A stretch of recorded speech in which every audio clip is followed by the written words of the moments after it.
All right, we're streaming. We're good. All right, welcome to the show, people. It is Sunday. It's after the holidays. I hope everyone had a safe and happy Christmas, whoever you chose to spend that with. We're just glad you're spending it with us after the holidays. Welcome to episode 5 of this podcast, Metal Drive Hoops. I am Drew, and joining me as always, Tony. Mike will be joining us late. He's just getting off of work, is what I've been told. But yeah, it's been an interesting week for the Spurs and also the league. At the beginning of the week, things were looking pretty good. I mean, they're still looking good, but they were looking even better. Earlier this week, you had the Spurs beat the Thunder twice, back to back. One on Tuesday and also on Christmas. I think they had another game earlier this week, or no, it was actually just Tuesday and Wednesday. Yeah, but we'll get to the weekend. But yeah, the Tuesday and Thursday they were looking pretty fucking dominant. They were looking like the best team in the Western Conference, as opposed to beating the best team in the Western Conference. And I was happy. You know, if anyone's watching on YouTube, you can see on the thumbnail that classic Luke Cornett gif of him running, yelling like a madman. Which Luke Cornett is he's starting to become the meme king of San Antonio almost. He already has a shirt of him making the what do you call it, like the Hercules pose. And now he has that. So. Luke Cornett, you become famous. You become San Antonio famous. But yeah, Christmas Day they were in Oklahoma, and they dominated. Kind of like how they did on Tuesday. Tuesday it was an ass whooping, and then Thursday it turned into another ass whooping. It gradually turned into an ass whooping. With the Spurs winning, obviously. But what did you think about those games? Like, what were your thoughts on them?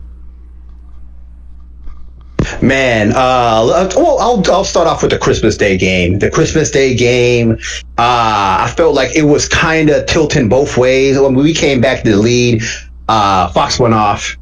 A lot of people forget we have Fox on this team. Fox is ready, proven, clutch player of the year, and he has a lot to offer on the offensive side of the ball. So. He showed up huge. He dropped 29, and I think the play that really swung the pendulum on the game was that Keldon Johnson putback dunk. As soon as that happened, I felt like that's when the game kind of got broke open. It was kind of teetering a little bit of us breaking it open, but once Keldon did that one dunk, it brought so much energy, and then we just went on and closed them out. Yeah, it was a great Christmas present, you know, for a lot of Spurs fans. You know, That's what we wanted. That's what we wanted for Christmas. Is just a Spurs win, and we got it. Keldon, or not Keldon. Fox, he played like he usually does, Mr. Clutch, Mr. Fourth Quarter. Wemby, of course, had some nice points. Stefan played pretty well as well. And I'm happy. I'm happy to see this team playing the way it does. Obviously, they have some. There are some problems which we'll get into with last night's game, but you know, at the end of the day, it's like we've said last week, it's all about matchups. And the Spurs, they look like they're a better matchup. Or I guess they're the Thunder's kryptonite, because you see the Thunder, they're starting to lose games, and from the way it looks like they're not going to beat Golden State's winning record. They're not going to be 73-9. I mean, they're still more than likely going to be the best team in the West, and they more than likely will come out of the West, going to the finals. But the Spurs team is giving them a run for their money, and I love to see it. I'd love to see Wemby just shit talking Chet. I love that. I love feuds. I'm tired of everyone being best friends in the NBA. I want to see these cutthroat feuds where the other guys are just talking shit about each other. Like I want that. I don't want I don't want, hey, I'm LeBron James. I want to be everyone's best friend. Like, no, I don't want that. I want feuds. I want feuds like we had back in the 90s and the 80s. That's what I want to Yeah. see. I also do like Stefan Castle just playing fearless against SGA. Same thing with Dylan Harper. And also, Fox, who's clearly the best scorer on the team. He might go. I have something to say. I think it should be. I think it should be very, very strong consideration of Castle being an All-Star this year. Very, very strong. I really think that he has taken that next step, and he does play defense. So I think that's something else to look at. His points per game average isn't quite there. I think he's tinkering around 19 or whatever. But what he does at the defensive end, guards their best player. I think that can't be ignored. So I think that's something we got to look at in the All-Star game coming up this season. No, you're right. I personally don't see him making the All-Star team, but he definitely is making a case to be on the All-Star. Yeah. He has a career high, and there's a stat from yesterday's game. He has a career high in points, rebounds, steals, and blocks and assists. Wow. Ever since he came back from his injury, he's been playing with so much more determination and plays a lot more aggression. Still needs to work on his shooting. But other than that, I can see him making the All-Star game, if not next year, but the year after. I can definitely see that. And also, he is a hell of a defender. I don't think he gets enough credit for his defense. Yes. But, yeah, I mean, all in all, I can see Wemby making the All-Star team. I can see Fox making the All-Star team, as far as two Spurs. Mm-hmm. But yeah, I mean, that's kind of covered it. For those two games, I don't know if there's anything else you wanted to add. I don't feel. I mean, I want to say I feel comfortable. I will. This is just me just talking situational. I don't care if it's Wemby or Fox taking the last shot. I just want to point that out there. It wouldn't bother me if whoever takes it, if it ever came down to that position, where we need a clutch bucket. I'll feel comfortable with either of those two guys, balls in the hand, final seconds. So I just want to, put that out there. That's how highly I think of De'Aaron Fox on this team. No, exactly. It's clear who the best player is on the team. Wemby is the face of the team, but Fox, and I guess this is a nice way to segue into last night's game. Fox is clearly the best player on the team, bar none. And we can just jump into it. So, the Spurs' 8-game winning streak was snapped last night at home against the Utah Jazz. Mm-hmm. And granted, this Utah Jazz team just came off a huge win in Detroit against the best team in the Western Conference, or Eastern Conference. I'm sorry. And this young Jazz team, that's a team to look out for in the future.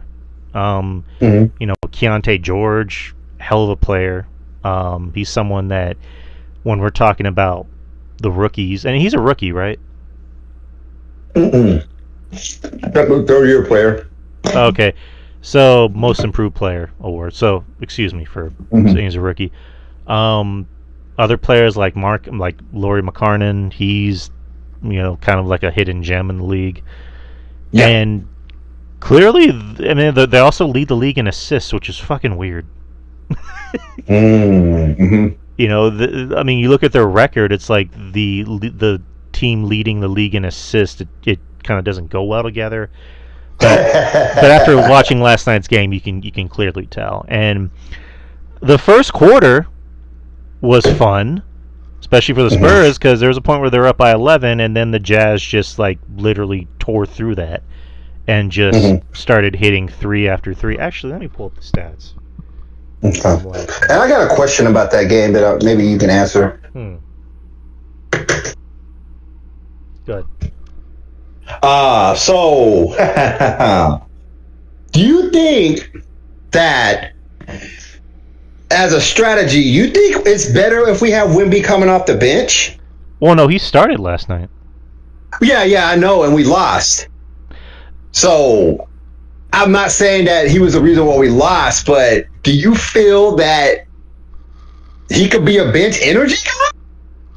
Well, the thing is, when they were making their comeback and they tied the game, that was when Wemby was going off, and then they took him out of the game. I'm like, why would you take him out of the game? There's like 6 or 7 minutes left, Yeah. and that's kind of.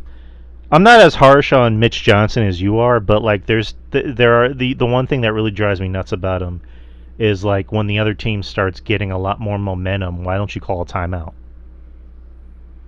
Like because if that were Yeah. Pop would have called a timeout, and I'm Yeah. comparing apples to oranges, but it's like I get where you're coming from. You want to let it play out, and you want the guys to kind of learn on their feet, but that team was getting a lot of momentum in. Why didn't you call a timeout when you? Yeah, he's gotten better at that, man. He's gotten better. I get what you're saying, though. He is known to drag it out, but I've seen him make some timely timeouts from the past. Like on the past, he would just let the game play out and just like didn't call a timeout to stop. But no, I understand exactly what you're saying. We had a couple lulls, and we kind of played through them. So but he's gotten better with that. But one thing I did notice also about that last game, we weren't calling a lot of plays. Like that's why we're missing a lot of shots. It was mainly pick and roll, and we kind of were getting lazy on our play calling. I felt like when we were playing OKC, we brought all our best stuff, and we kind of sagged off these guys a little bit. We're on an 8-game win streak or whatever. And I'm not really too sad about it because we're eventually gonna lose. But I did see, he wasn't calling timeouts, and we weren't calling a lot of plays. So I think that was to our detriment. Us not running plays. Yeah. And that's a big reason on why we came up short. Right, and also like you mentioned, like they weren't setting screens. They were relying too much on threes, which I hate when they get lazy and do that. Like they got lazy on both ends of the floor, offense and defense. Because I can forgive contested shots because it's like well you can play all the defense you want. If it goes in, it goes in. But it's like they were literally allowing them to go in for fucking layups. Like wide open layups, and it's like, why is nobody putting a hand up? Like foul them. if you gotta do a hard block or a foul, whatever. But you're literally allowing them to fucking go in and just lay it in. Did you use all your energy on those two not Golden State, but those two OKC games? That might have been it. That might have been it because we went full guns blazing on those games, and I felt we were locked in, and we just kind of like, it's Utah Jazz. And that was kind of my worry going in because I was looking at the schedule, and I don't really take any games for granted because all you have to do is just get lazy, and that's it. And also, not for nothing, Sean Elliott pointed out that they literally got into San Antonio that day at 3 a.m. Wow. So go ahead. Yeah, but let's not get too far ahead of ourselves. I know exactly what you're talking about, but we also didn't have De'Aaron Fox. Yes. So that is a good. Yeah, that's not. Let's not get too far ahead. But I get what you're saying. That's 20 points or 23, 24 points per game score we're missing on our point total. So I get it. We should be a little worried. I don't even think. I'm not even on a scale of 1 to 10. I'm not even like a 2. I'm not really worried. It was a trap game. So we've been celebrating a lot, banging drums in the middle of the stadium and having a good time. So we've been kind of riding that high for a little bit. Right. And just when I say they got lazy, like it just felt like all they did was just rely on the same bunch of like there was a point where they kept trying to drive into the basket and then the ball would get poked out of their hands, and I'm like, why do you keep doing that? Like Castle kept doing it, and it was just frustrating because it's like, okay, set up a play for someone, and it also didn't help that they couldn't hit their threes. Mhm. You know, Champagne couldn't hit threes. Thank you. I was gonna say him, Champagne. He doesn't know when to stop, bro. That No. boy would just keep on chunking up relentlessly, bro. Like, dude, stop. Like, do something else. Yeah, Keldon was keeping him in the game. True. You know, and I was kind of surprised that they weren't feeding him the ball as much. You know, late down the stretch, I'm like, he's kind of the hot guy right now. Give him the ball. Mhm. And you know, yeah, they made that big run where they tied the game, but again, just wide open shots, wide open threes from Mhm. Utah. You know, just they were just killing them. And it's like you got to hand it to Utah. They didn't panic whenever they came back to tie the game. They just kept running the same plays because the Spurs were getting lazy on defense. And Yeah. I have the stats right here. The Jazz shot 45.9% from three. The Spurs shot 22.7%. Wow. They weren't taking a lot of free throws. They were hitting their free Mhm. throws. The Jazz were 54% from field goal range. The Spurs are 43%. Jazz had more assists, 34, and they had more steals. They had 9, and 15 fast break points. So yeah, the Jazz, again, hats off to them. They came to play, and they hit their shots, and the Spurs were doing neither. So.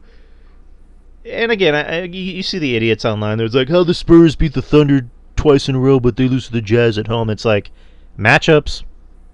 I don't know what you want me Yeah. to tell you. And we didn't have our best player. And De'Aaron Fox. So that counts for a lot, also. So yeah, and they got lazy on defense and offense. And been saying this for a while. It's a long season, and this is still a young team that's still trying to find their yeah. niche. Once after the All-Star break is when they're really going to find their groove and start to really mesh well together. Yeah, and I'm not really. I'll buy into the we're young part for a little while, but I think these guys are mature enough on the basketball court. I know it sounds weird because OKC was a young team; they made it. Indiana was a young team, and they made it. A lot of these people like Kevin Durant, Kawhi, LeBron. You know, we got some old dudes in the NBA now. Steph is old. I don't think they have another title run unless they make a move. But a lot of the dudes that we depend on, or we're guaranteed locks to go a certain place in the playoffs. They're old now. So we got the likes of Anthony Edwards coming up, and then our team, and then OKC, and the Pistons are young. So like a lot of these young teams are taking over now as far as having playoff success. Exactly. And Mike's here. What's up, Mike? Hey, how's it going? Yo, what up, man? Yeah, So- we're talking about the Spurs loss last night against Utah. I don't know if do you have any thoughts about that? Anything that kind of stood out? Carter Bryant. Bryant was fantastic in my opinion. Yep. His defense, Yeah. his defense Mhm. was great, and obviously on his own when he's running with our third strings, he's not great. But when he's running with our good players, our better, more developed players, he fits in very well, and his defense is very it's very easy to notice how good he is defensively. I look at that dude. Go ahead. Oh, I'm sorry. I was going to say also the Jazz were on fire, so I thought the Spurs did a decent job, but the Jazz, they just couldn't miss. Yeah. No, agreed. Like Carter, he was a big spark, in that fourth quarter run. Which I was telling Anthony, it's just like once they tied the game, they took Wemby and Carter out, and it's just like, why would you take them out? Like this is what they need right now. Those are the hot guys, especially Keldon. Keldon had the hot hand, and he was keeping the team in the game for a while, and then they just stopped feeding him the ball. So it's like, I don't know. Carter Bryant is simply waiting to start getting reps with the first and second teams. As soon as he starts getting reps with the first team, man, that guy is explosive in transition. He's going to have some highlight reel plays and some highlight reel defensive plays. I see him on the break as a fast break alley oop catcher. Like, I feel like he's just waiting for his moment, and he's just waiting for Sohan to get out of his way. As soon as Sohan gets traded, that's going to open up his slot, and his minutes are going to. So I think next year we'll have to wait around for Carter Bryant because he's not going to get the minutes. But next year he's going to be getting a lot of reps.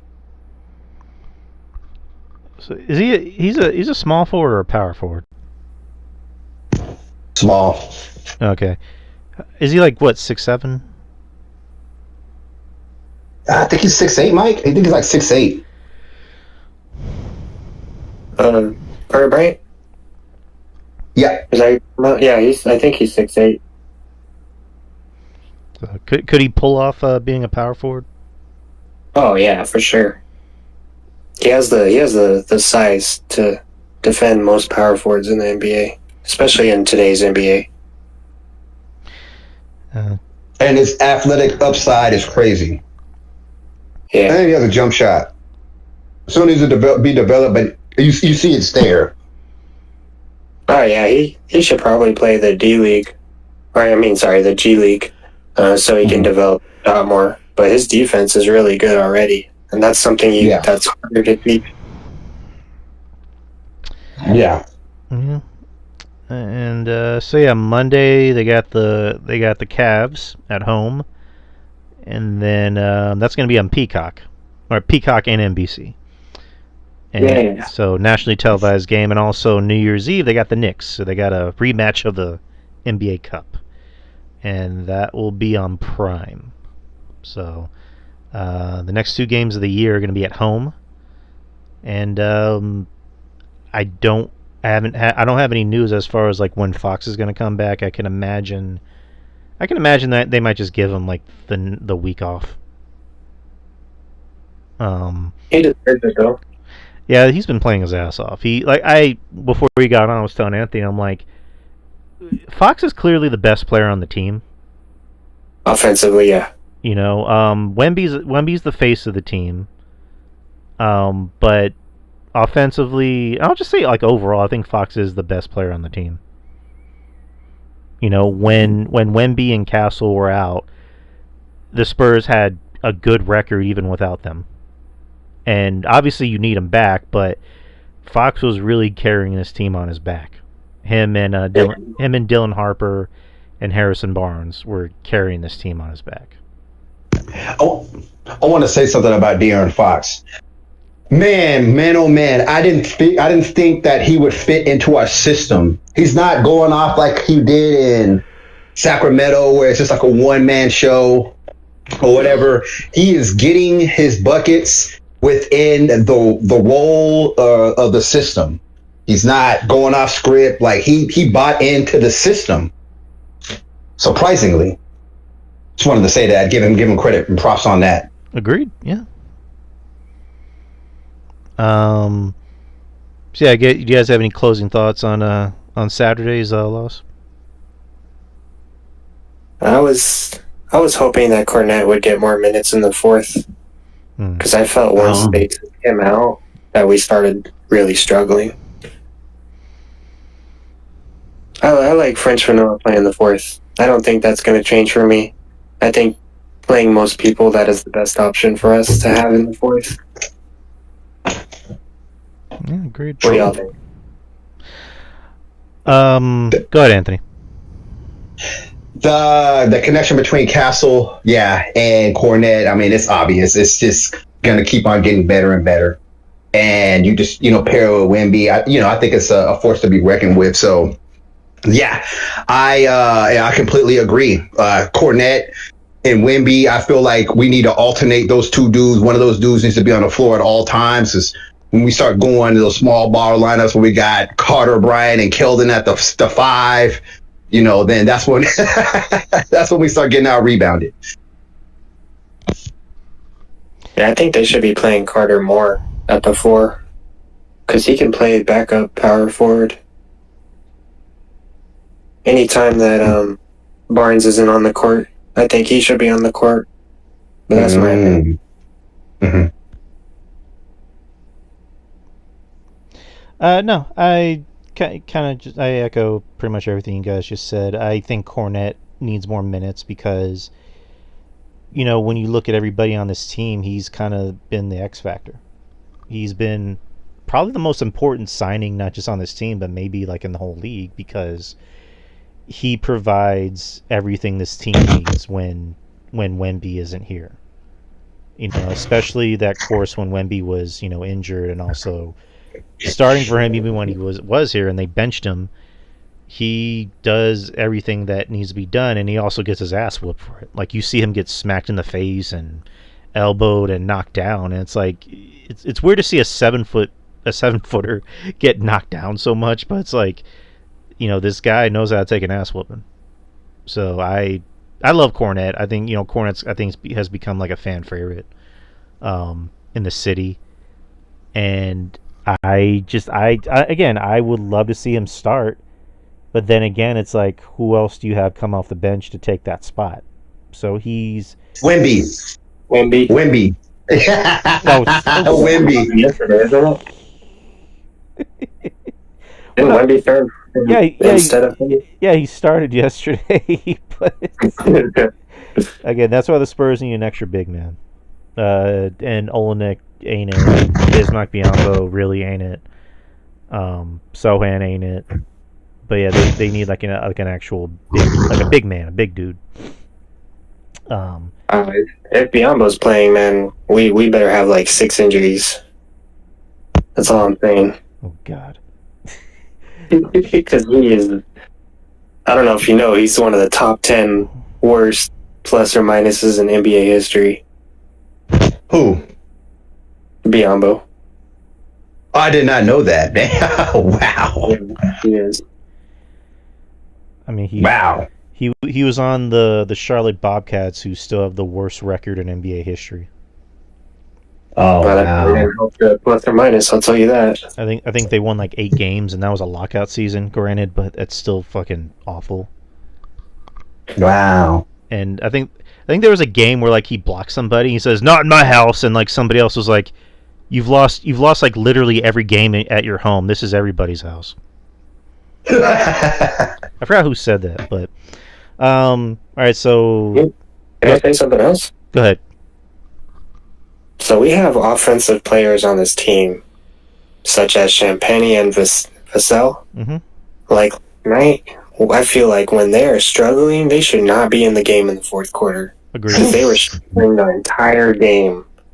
And Champagne's defense has gotten a bit better, but when he's not scoring, it's still a huge liability. And I think those two players are greatly a tribute to the L last night. Yeah, honestly, I feel like there's no value in Champagne too much when he's not making threes. It's just sad to say. Over 70% of his shots is threes. So, I think he was 0 for 6. Huh? That's right. I think he was 0 for 6 last night. That's what yes, he does. He when he's off, and man, Vassell, he's fell off a damn cliff. Man, I was like, dude, come on, bro, like make some shots, like. I like them. Yeah. Like they're gonna have their good games and they're gonna have their bad games. But like when they're having a bad game, Mitch needs to see that and put other people in at the end, because that is gonna cost us games down the line. Yeah. Yeah, he's very inconsistent, Vassell. Like, he will give you 20 or 30 one night, and then the next night he just shoots poorly.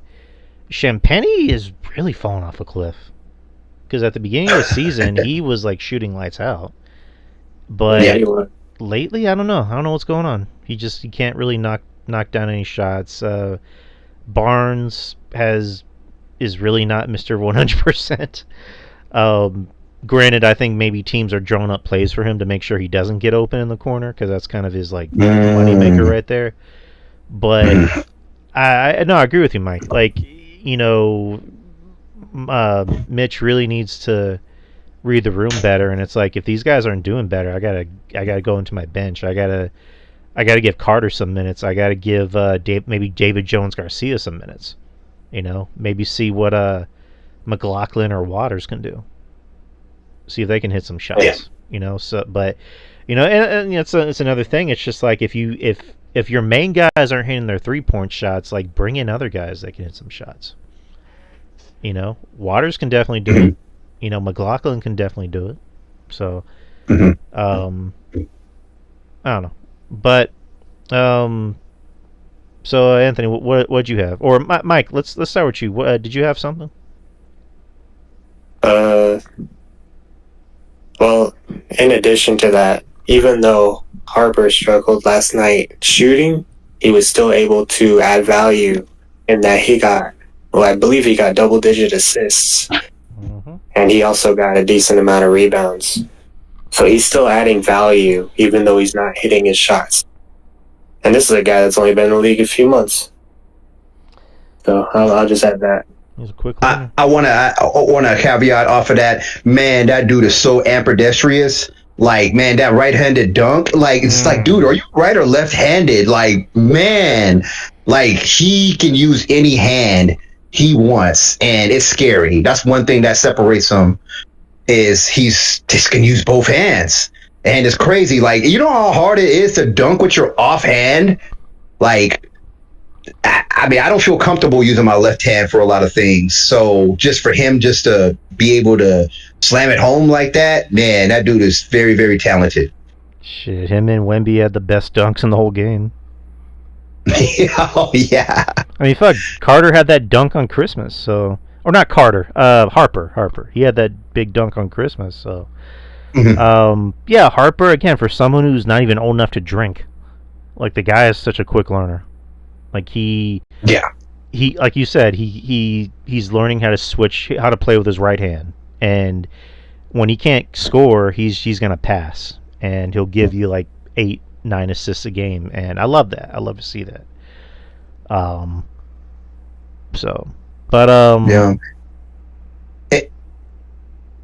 And they constantly keep pressure at the rim.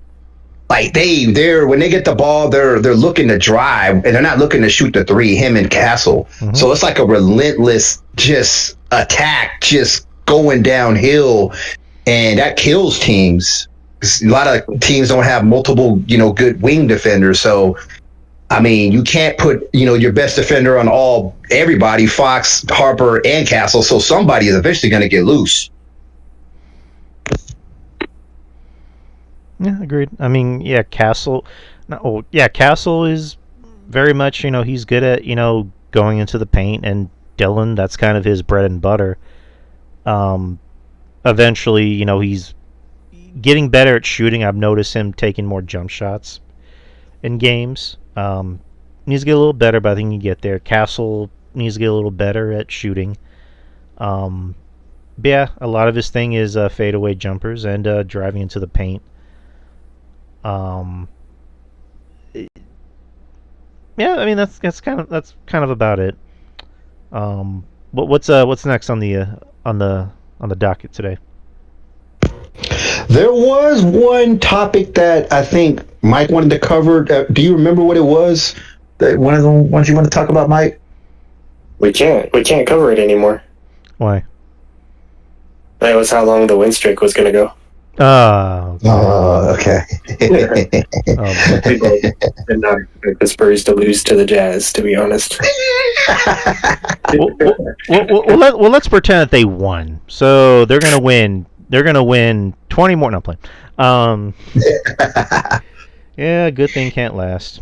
But Anthony, what do you want to cover? We pretty much hit on everything that I wanted to cover for my topics. All right. So, y'all been quiet about Philham. Yeah.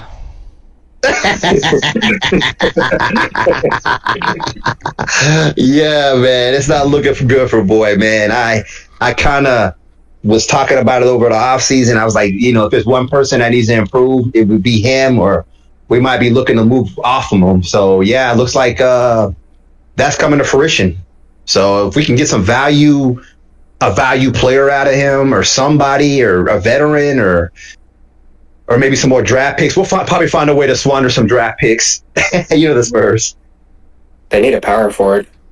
Like a big 6'11" power forward that can rebound and block. Yeah, play defense and big threes. Definitely. Who's out there as far as like big men that are available in the market? Oh, there's a lot. Especially like older 30s, in their 30s. All right, I need to look real quick. Daniel Gaffey from the Mavericks, but I don't think they're going to get rid of him. Maybe. Okay. I would love to have him on our team.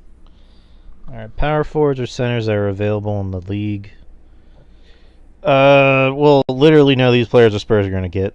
They just named like all-stars. Pascal Siakam.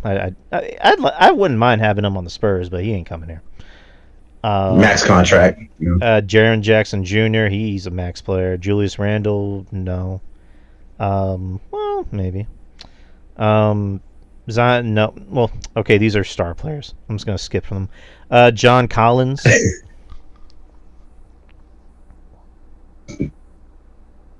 No, I don't want him back. I'm sorry. Collins. What about Bobo? But Bobo, I don't know what's wrong with him. It seems like he can't stay on a roster. Like he's always on some random team, and it's always that potential of what he could be, and he just never reached it. I don't. Maybe it could be his worth ethic, but I don't know. Did you say Boban? Why? Bobo. Oh. Well, you're not gonna get like someone amazing. I mean, No, I know that, but like get someone like decent at least. But yeah, Bobo, no. Like I remember Shaq was like, oh, Bobo's better than Wemby. It's like, shut the fuck up, Shaq. Shaq always has like a freaking hard on when it comes to centers. Like he hates centers for some reason. And he doesn't like Wemby for some reason. Now he likes him. PJ Washington.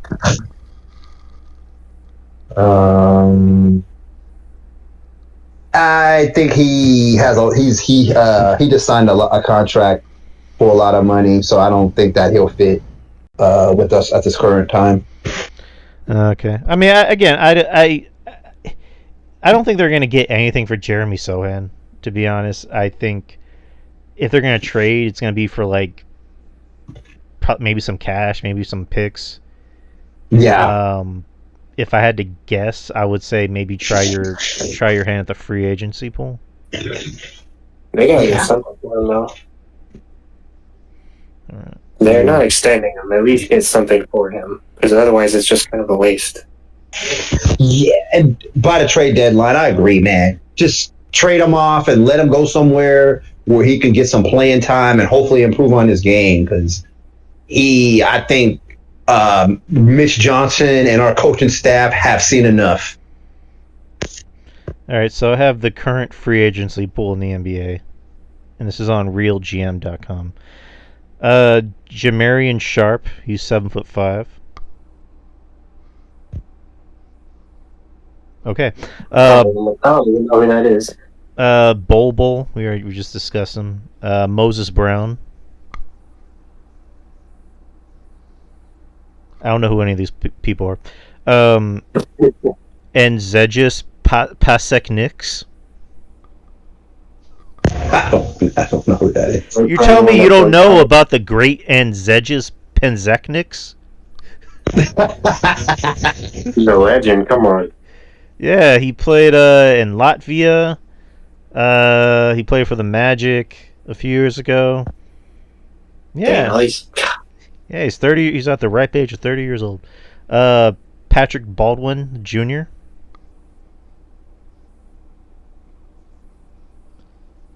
Okay. Yeah, there's no. Okay, now I'm starting to see why these are free agents. All right, let's move on from this shit. Dwight Young. Probably still better than those guys. Yeah. All right, so I wanted to talk about this. So this is non-Spurs related. This is NBA related, but I want to get your thoughts on this. So, being that we're Spurs fans, what's one team we hate with a passion? Lakers. Bingo. So the Lakers lost on Christmas Day. They got their asses beat by the Houston Rockets, and I believe this was in LA. And JJ Redick, who's the head coach, was not too pleased. He basically just called out the team saying, we don't care enough, and that's the part that bothers you a lot. We don't care enough to do the things that are necessary. We don't care enough to be a professional. End quote. And, oh wait, I actually have the whole quote right here. I clicked off the page. Come on. All right, here we go. He says, after the 100 or... Yeah, it was a 23-point loss on Christmas Day. He says, yeah, basically I just said we don't care enough. He says, Saturday's practice, I told the guys it's going to be uncomfortable.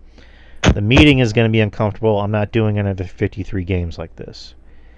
I don't know what has to change, but definitely something needs to change. I think we were blown out the last 3 games. It definitely looks like terrible. We got to figure out that's the thing we have to do. We just have to talk about it. Everybody got to talk about it. I know JJ said it's going to be uncomfortable, as they should. Everybody has to give a better effort, starting with me. And actually, that was Doncic that said that, not JJ. But so yeah, JJ calling out his own team. And granted, it's not the first time you've seen a coach call out his team, but you can kind of tell that this Laker team is ready to move on from JJ. JJ Redick, let's just call a spade. He got the job because LeBron picked him. They did that podcast together, and I'm surprised nobody has even looked into that or did. I'm surprised there's no tampering with coaches, but there's tampering with players. But he got hired because LeBron likes him. That's. Can we just say that already? Like, why is nobody pointed that out? Yeah, weird. Decent player in the NBA. Great player at Duke, and I know Tony, that's your team, Duke. But what was his record as a coach? He was his kid's middle school basketball coach. Like, literally, I'm not even making that up. And yeah, like, he coached the Lakers to a decent record to make the playoffs, but they got beat in the first round. And now it looks like they're kind of on their way there because the Lakers defensively are not good. They don't really have any good three-point shooters. Like Doncic.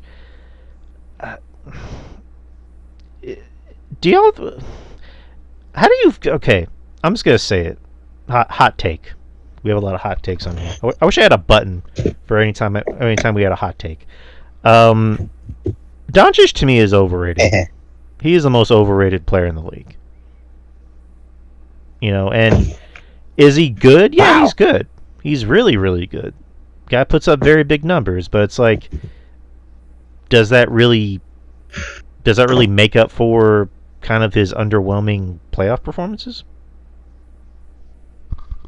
What do y'all think? Oh,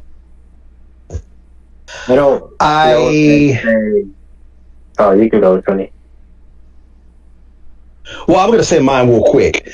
I feel like the Dallas Mavericks team, they had everything in place, and that team was built around him for his defensive shortcomings.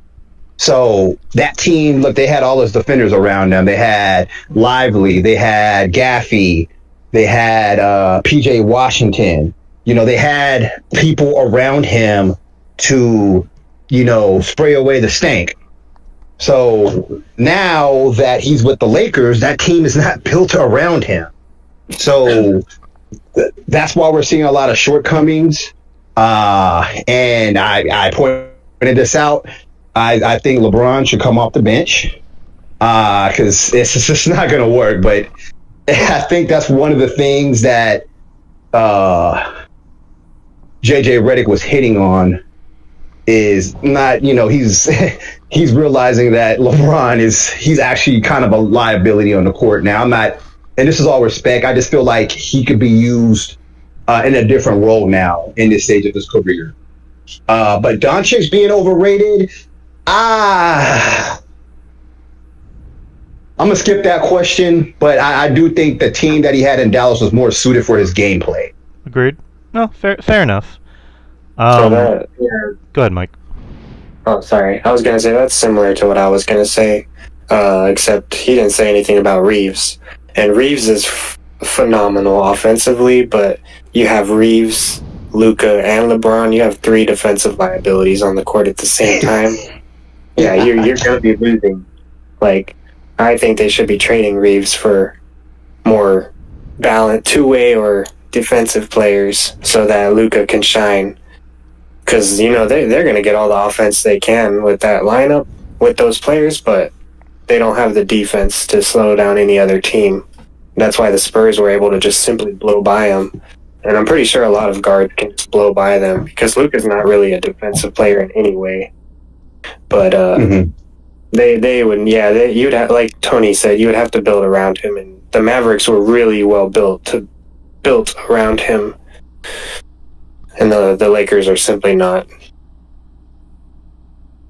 Yeah, and I have something to say. I don't think that Max or Reeves is a max player. I kind of sentiment to what Mike was saying. I don't think he's a max player. Respectfully, he does put up all those shots, but I can see him getting close to. He's still got to get the max somewhere, but in my opinion, I think he's close to a max player.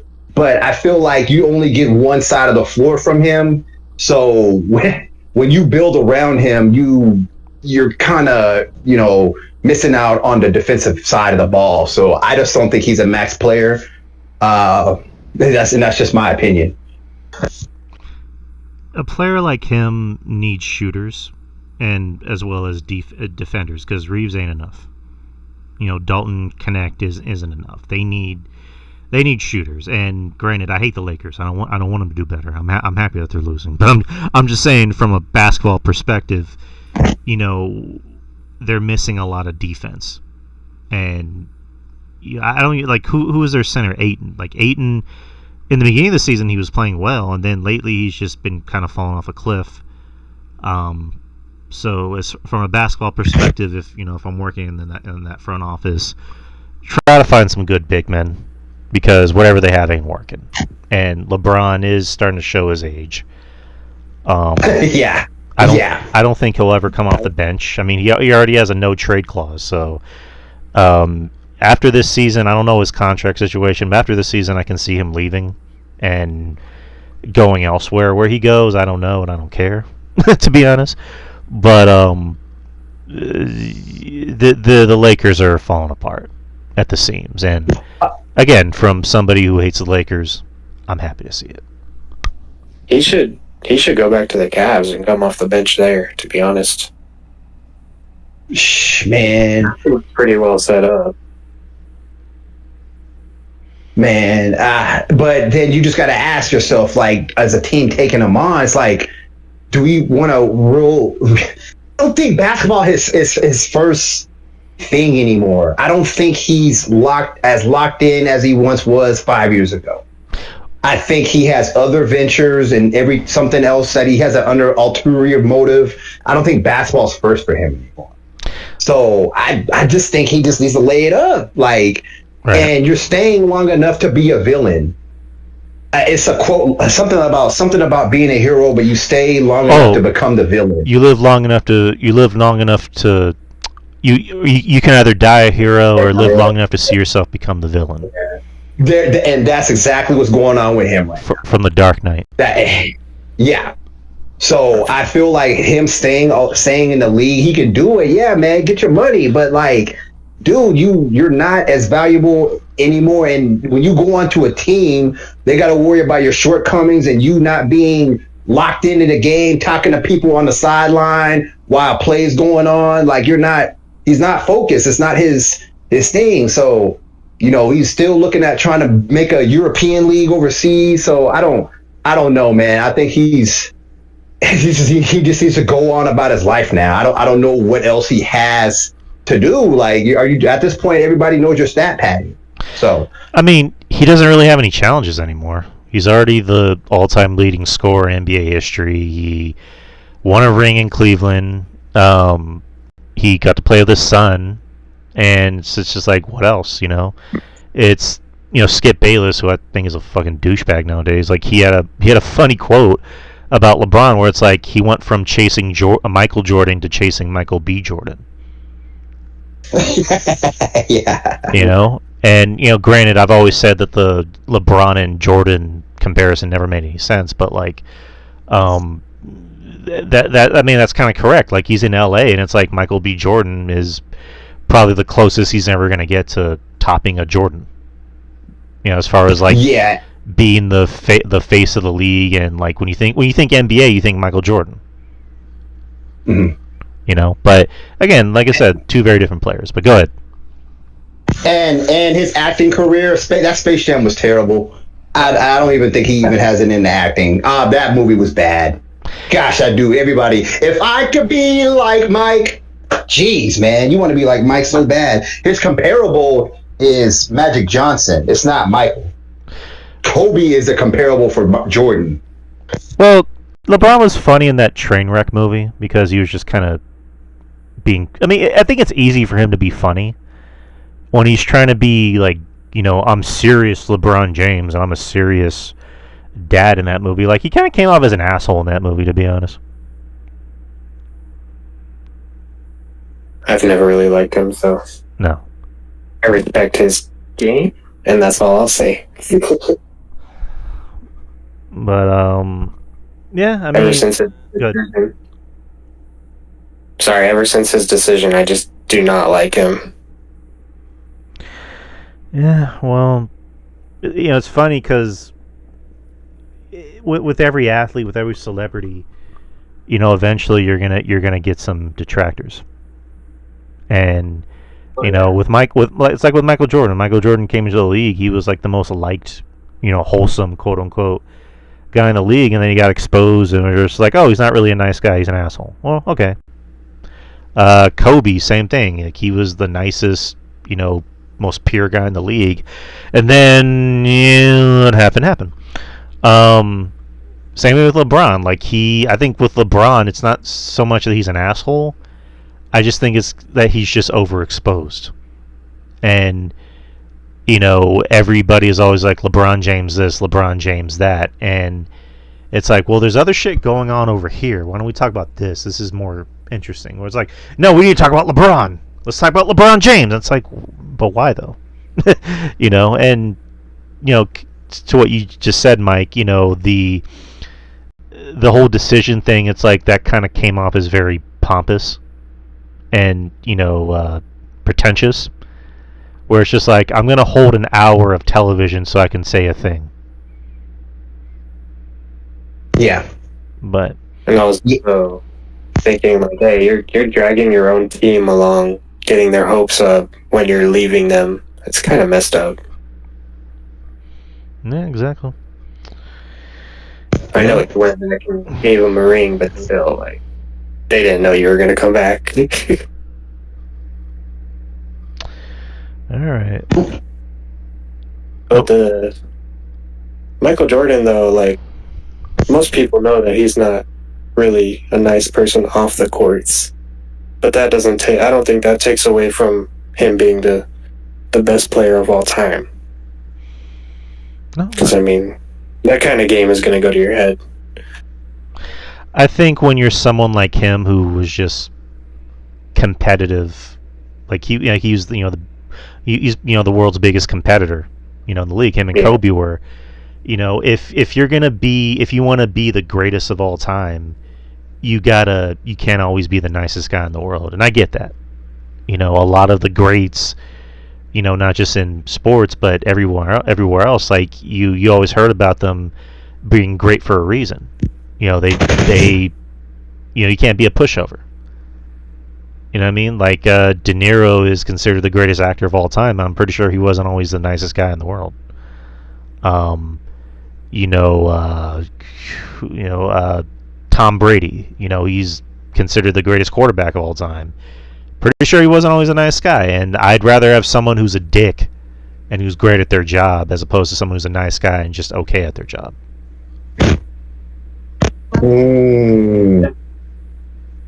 Basically. Mm-hmm. Yeah. It's just like, okay, are they great at their job? Can they back it up? It's like, yeah, but they're a dick. I'm like, yeah, but are they great at their job? Yeah. Okay. Well, I want them because I know what I'm going to get from them. You know, I'd rather have someone be a dick to my face than be a snake. You know, when my back is turned. I would wonder if Larry Bird is to attribute for Michael Jordan being that way, because Larry Bird would talk mad trash to him, and he was owning him when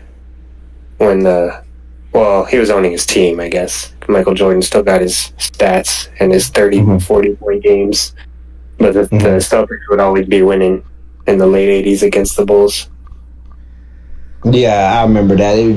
But then the Celtics, they just had a stacked squad, man. They had Hall of Famers coming off the bench. You're right. That team was stacked. But yeah, he took his lumps for sure. That and also the Pistons, the bad boy Pistons, who were just like kicking his ass like every year in the conference. Yeah, they literally kicked his ass. I mean, it might have also been the Bulls front office that attributed to it because Michael? Because I rewatched the Last Dance documentary, and there was that story that Michael told where I think it was in his second year where he got hurt, and he was supposed to be out for the whole season, but he ended up secretly going to North Carolina without telling the front office. And doing like pickup games where he would like do 1-on-1, 2-on-2, 3-on-3, 4-on-4, 5-on-5, and he came back ahead of schedule, but they put him on a minutes restriction, and it was literally like they had a stopwatch where he would play a certain amount of time during each quarter, and the second, I think it was like 7 minutes per quarter. The second it got to 7, they were like, "Get him out of the game, or you're fired." The coach was like, I got to take you out or I'm going to get fired. I mean, get fired like on the spot. So, wow. There was the last game of the season, they were playing Indiana, and that was a big game because if the Bulls would have won, they would have went to the playoffs. If they lose, it's like, okay, let's go to the lottery. And for Michael Jordan, it's like, let's fucking win. Let's win. Yeah. And like literally the final seconds of the game, Jordan had to come out of the game because of his restriction. And he's like telling the coach, like, come on, just leave me in. And he's like, I can't, that'll be my job. And so they had to take him out, and eventually they won the game. Like, they made the playoffs, and that was that legendary series of Michael going off on the Celtics. I think he had like 60 something points, but he attributed that to his distrust for Bulls management of like, y'all care more about a draft lottery pick than winning a game. And we had a chance to really win the game. And granted, they did win the game, but it's like, for him, it's just like, that's kind of where I lost my respect for y'all. And I get where he's coming from. But go ahead. Oh no, I have nothing to say. Okay. Yeah, I think we kind of covered everything. But I kind of want to just go over the standings real quick. Okay. Currently in the NBA, we can I guess that can be like a thing we can do on each show. So currently in the East, you got the Celtics, who are still at number 1. The Knicks, who are number 2. The Celtics, who are number 3. They've won 8 of their last 10, so good for them. That's crazy. That's crazy. Without Jaylen Brown. Do you know when Tatum is coming back? No idea. I don't think he's coming back this year. I think he's out for the whole season. Okay. The Raptors are number 4, which is pretty interesting. I like I've always liked the Raptors. They should be a fun team to watch in the playoffs. The Magic are number 5. I want to see that matchup in the first round. The Raptors and the Magic. That'll be fun as fuck to watch. The Sixers are number 6. And then the bottom, the 7 through 10, you have the Heat at number 7, the Cavs at 8, Bulls at 9, and Hawks at 10. And the Pacers currently have the worst record in the Eastern Conference. So, which is expected because I want to say something real quick. It's good that the Atlanta Hawks are 10th. We need them to keep on losing. Keep on losing. Shit. 6 in a row. Yeah, let us get was it Cameron Boozer? Oh, that'd be nice. Oh wow, is that who we're looking at? I mean, we're talking about big men. That's a big man. And also, the Clippers are doing well. You're not on the West yet. I guess I'll say it when you get there. All right, so Western Conference. The Thunder still currently have the best record. 27-5. The Spurs are still number 2, 23-8. The Nuggets are number 3. Kind of looks like that's going to be the set, like top 3 going into the West. Granted, if the Spurs, knock on wood, can stay healthy and keep it together. Rockets are number 4. Actually, the Rockets and Lakers are tied for 4th place. The Timberwolves are 6. And then 7 through 10, you have the Suns, the Warriors, the Grizzlies, and the Trailblazers. As far as the rest, Mike, you mentioned the Clippers. The Clippers are 9-21. Yeah, they're on a 3-game win streak, though. They're and ranked. The important thing about that is the Thunder have their first-round pick, so it would be nice if they do a little better. Yeah, it's weird. The Thunder are going to have a first-round pick. They're going to have a top 10 pick. It's that stupid Paul George trade. Yeah, Paul George really fucked over that team. That was the worst trade that the Clippers could have done. But they only did it because of Kawhi. Actually, fucking Steve Ballmer really fucked up this team. I don't think it was him. I think it was Kawhi. Yeah, Kawhi, your favorite player, and I think they on this investigation. I wonder if they're like just kind of lulling everybody to sleep, like so they can make the punishment a lot more lesser than what it actually should be. I find it real suspicious that they're waiting until after the All-Star break to resume the investigation. Gosh, I didn't know that. That's weird. It's because they're hosting the All-Star game at the Clippers Stadium this season, and they don't want. I don't know. I just think it's kind of fishy, and that gives Steve Ballmer enough time to clear a lot of evidence or whatever he needs to clean up his tracks. I mean, hey, money talks. True. Especially when the crime is about taking money. Right. Yeah, allocating it to where it's not under your cap and you're still getting paid. I mean, dang, like, man, Kawhi Leonard, you've done a whole lot of like stuff in the league. Even we're going back to the Spurs. I don't know. I've never seen anyone falling off as much as this guy. Like, the guy was one of the most beloved players in the league, and then he does this, and it's like, you had a good thing going, not just in San Antonio. You could have had a good thing going in Toronto. I mean, you won a championship there, but you were literally like, I literally don't want to go anywhere else except for LA. I saw a podcast where Van Vliet was on the Raptors team, and he was hearing Kawhi Leonard say, he's like, I don't know why they trade for me. I don't know why they traded for me. I'm going to leave after this year anyways. And yeah, he was just telling his teammates that. So you got to watch out for guys like that because he's quiet, man. Like I don't know if y'all guys have noticed, but he's stayed very, very quiet in the media throughout the years. He barely gets behind the mic. So that must mean you got some, something to hide maybe. Well, I mean, go ahead. Sorry. I was just going to say, all the Kawhi hate, he is on pace to break the free throw record this season for highest percentage ever, just so y'all know. What is it He's at? he's at 98%. He's hit 107 out of 109 or something like that. It's pretty impressive. So I have a soft spot for Kawhi because I appreciate him helping us get that championship, even though his also kind of ruined it after. But in my opinion, yeah. He's always going to get a certain treatment here in San Antonio, but that's just the way it goes. Yeah. Yeah. I mean, go ahead.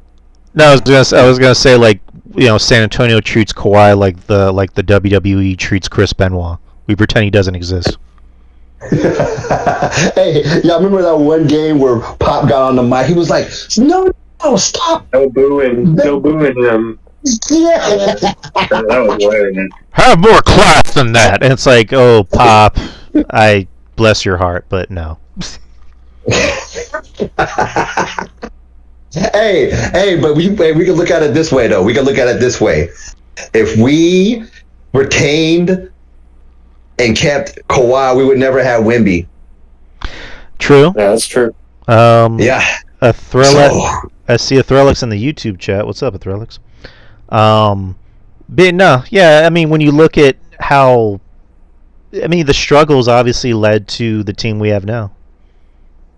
So, I imagine, if they would have kept, Kawhi, who's to say how the team would have went? But, obviously, things went the way they did, and we're happy about it. So. Yeah. Would it be Kawhi and Dejounte Murray and Keldon? Oh boy. No. Real quick. Hey, does Thrillers have a question in the YouTube chat? Thrillers? No, he's just stopping by to just say what's up. He's actually he's a supporter of the experience. So he's just coming by to show support. Okay. If you got a question or anything, Thrillers, we're happy to answer. Okay, cool. Yeah, questions are always welcome on either of the shows. But he says he's not really a sports guy. But again, he just wanted to show support. Okay. But okay. Appreciate the support, Thrillix. But I think we kind of covered everything on today's show. We did over an hour and 7 minutes. But is there anything y'all wanted to bring up before we call it a day?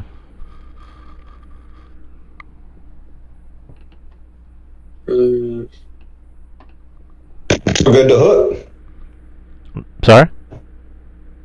We're good to hook. We're good. I don't think we have any questions. All right, people. That's the last show of the year. Because, oh, wow.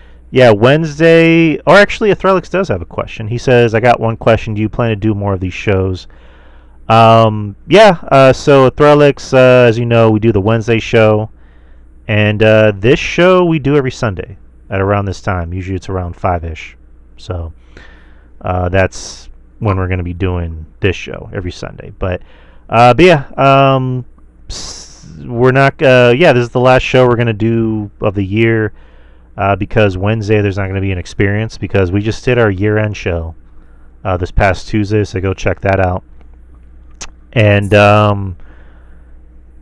yeah, we will see. We will literally see you guys next year, next Sunday, the first show, the first podcast of the new year, unless something pops up, with some of the other shows. But other than that, yeah, people, we hope you guys have a happy New Year. We hope you guys had a good Christmas, and we will literally see you next year. So, peace out, guys. Tony and Mike, do you guys have any closing thoughts? Go Spurs, go! Go Spurs, go. Peace out, people.